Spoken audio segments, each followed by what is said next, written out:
Hello and welcome to our presentation. We did our research on the campaign Say No to Angelo by Sensodyne.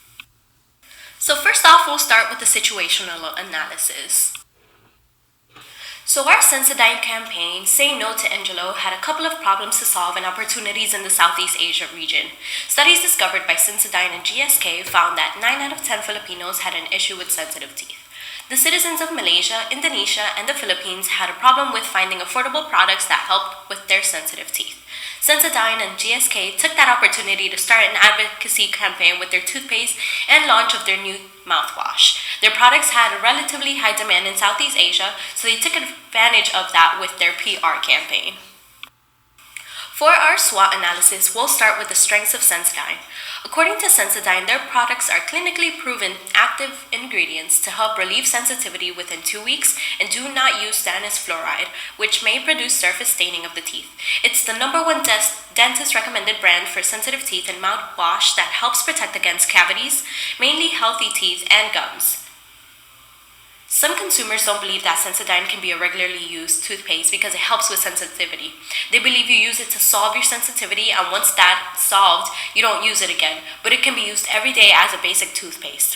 For our weakness, some consumers believe that the taste of Sensodyne is not good. Because it's a toothpaste and mouthwash used to prevent cavities and help teeth sensitivity, the cost of Sensodyne is a little higher than the cost of competitors. In Southeast Asia, Sensodyne had the opportunity to bring awareness to citizens since they commonly deal with teeth sensitivity. Teeth sensitivity does not discriminate.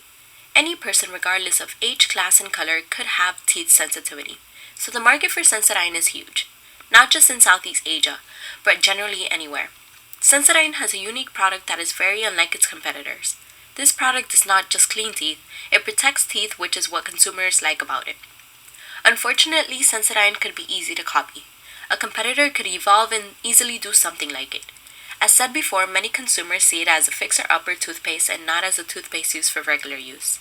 The perception could turn consumer off. There's a lot of competitors in the industry and some just as successful as Sensodyne. So a little bit of history. The UK company GSK created its first Sensodyne toothpaste in 1961 named the Sensodyne Original. The Sensodyne Original is a desensitizing toothpaste to help block dentin tubules. It launched in the US and in the UK. The next Sensodyne toothpaste was the Sensodyne F. Sensodyne F was the first toothpaste to help soothe the nerves in the teeth and was released in 1980. Jumping to 2012, Sensodyne Repair and Protect is released. Sensodyne Repair and Protect is a toothpaste that helps repair sensitive areas of the teeth. In 2015, a toothpaste that helps build a protective layer over exposed dentin and provides pain relief is launched. This is the Sensodyne Complete Protection. That same year, Sensodyne launched the campaign We Are Analyzing, the Say No to Angelo campaign in the Philippines. Now we can talk a little bit about the internal factors of the campaign. The campaign's mission was to create awareness and stop the discomfort of the disease in the people of the Philippines. Sensodyne's vision was to create a digital campaign that encourages Filipinos to say no to Angelo and share their experiences after changing their toothpaste to Sensodyne.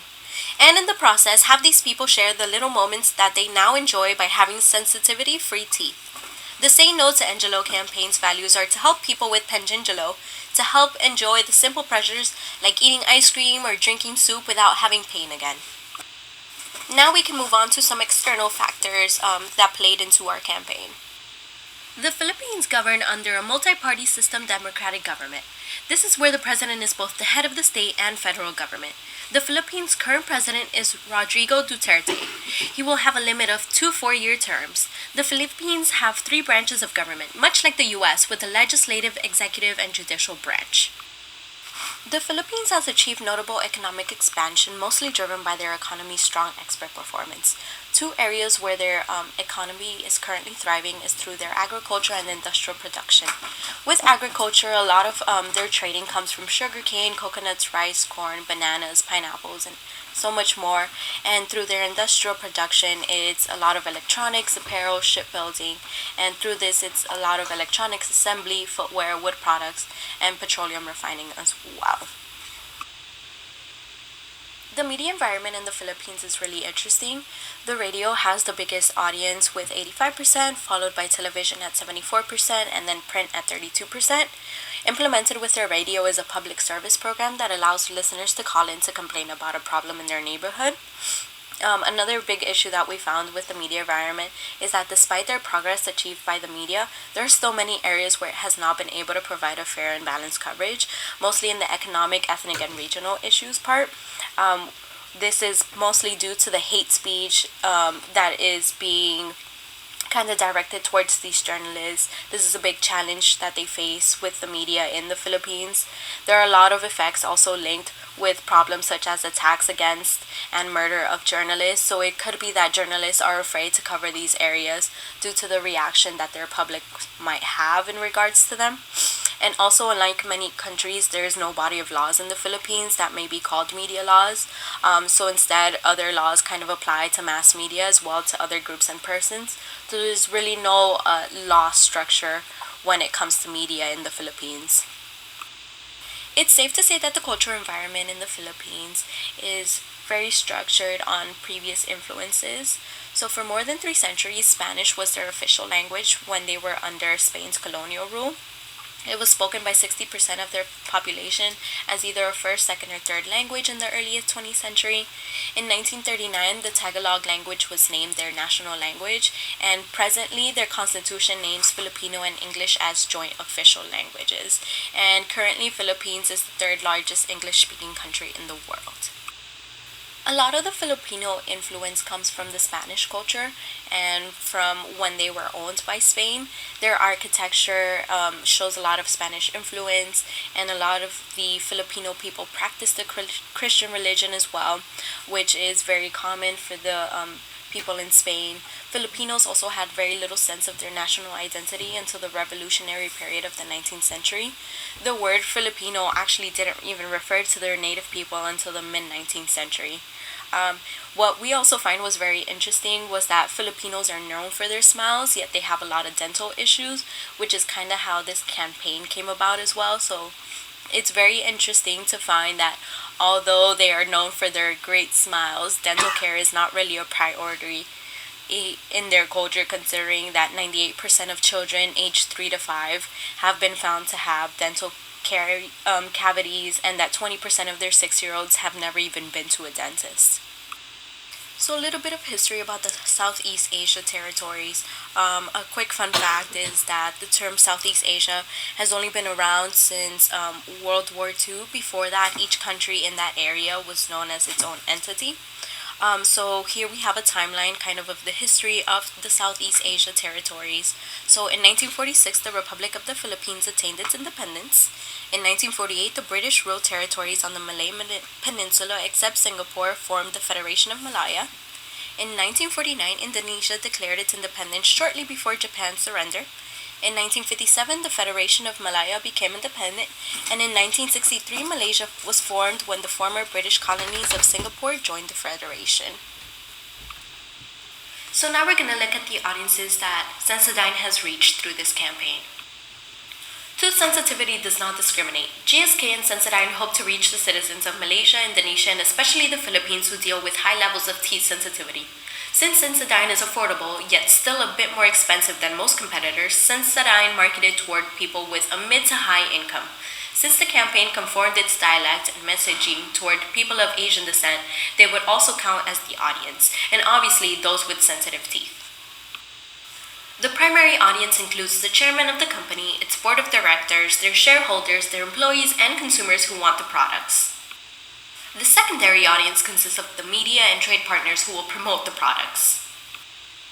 So now we will move on to examine the approaches of the campaign. Sensodyne created a Sensodyne chill truck that traveled to prominent locations in the Philippines, Malaysia, and Indonesia in 2014 that provided chill tests to see what foods you are sensitive to, product samples, and free dental checkups from certified dentists in Southeast Asia. Sensodyne also had a hot and cold food festival that presented consumers with 18 different hot and cold trigger foods. In 2015, Sensodyne had a launch for their new Sensodyne mouthwash to accompany their toothpaste. And to accompany the launch of their mouthwash, Sensodyne also encouraged consumers to share their great little moments, where they submitted pictures to the Sensodyne Philippines website to win a free trip to South Korea.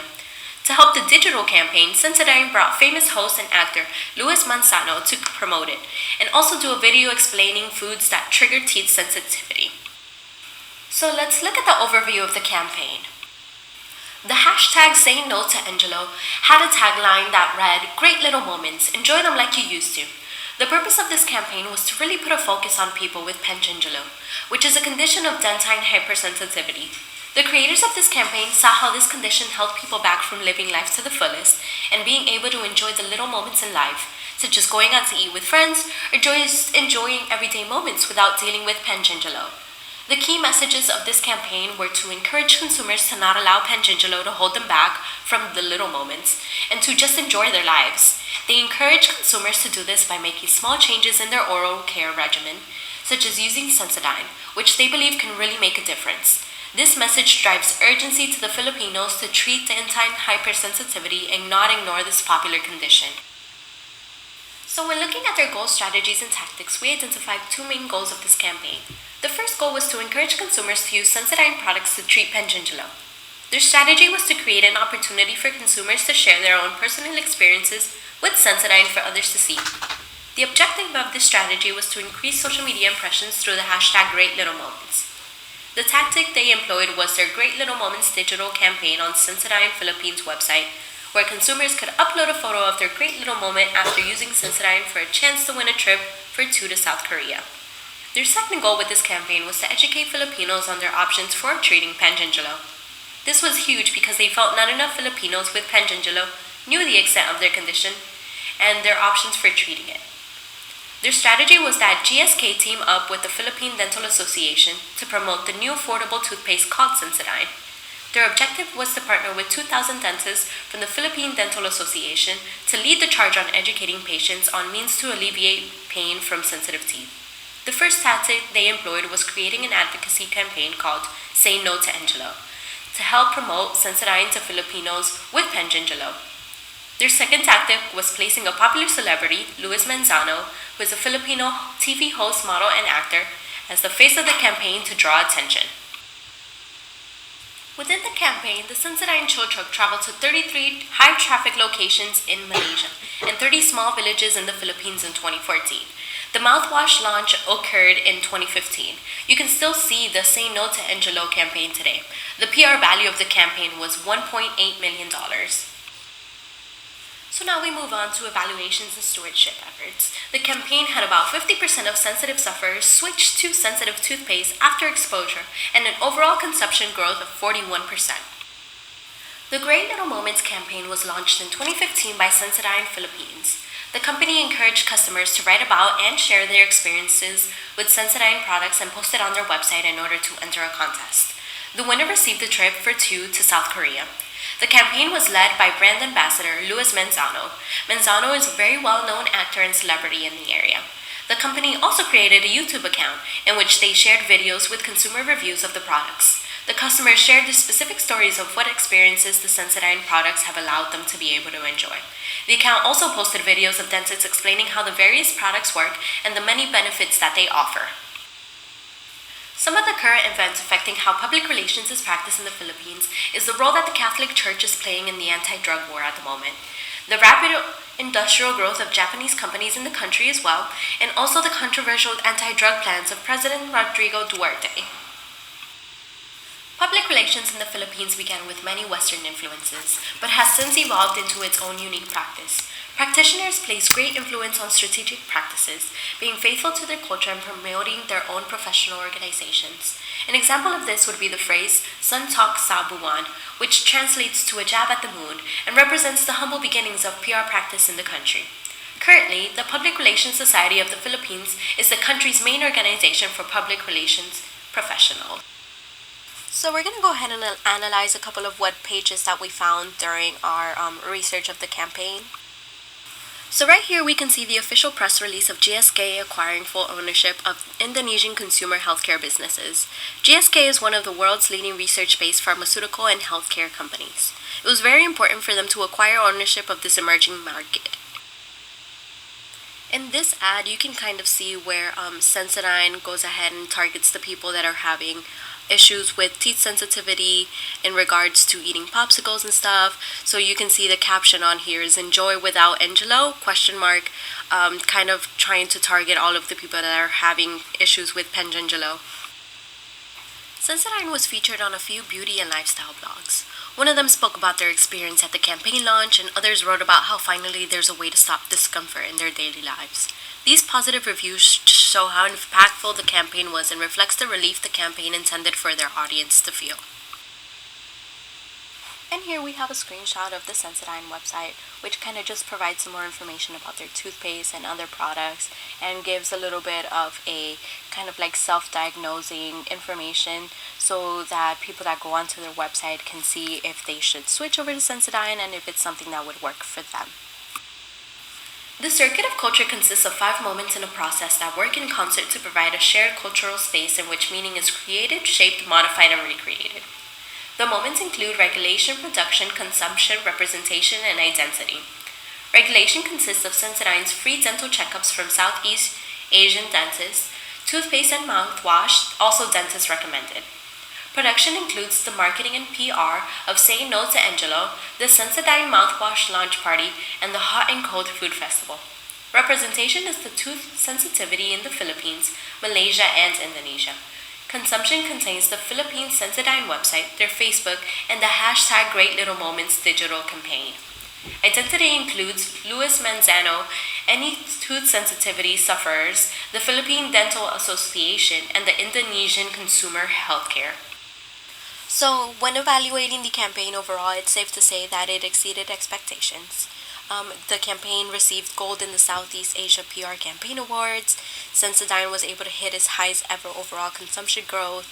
Over 10,000 people attended the Sensodyne Hot and Cold Food Festival, and also the Sensodyne truck was able to provide 2,000 dentist screenings and handed out 50,000 free sachet samples in the Philippines, which pretty much exceeds all of the goals that the campaign had for itself. So while researching this campaign, there were definitely a few lessons learned. Some things that stood out were how it was very helpful to identify cultural differences between countries within the Southeast Asia region, and how partnering with experts for research and services really enhanced the reliability of a product. And also how outreach increases awareness of the product or service. For example, the Sensodyne Chill Truck and the success with that. Currently, the Say No to Angelo campaign is still very effective and still helping a lot of people in that Southeast Asia region. And people are still bringing out awareness and kind of influencing others to join the Say No to Angelo and switching over to Sensodyne to cure their Pangingelo.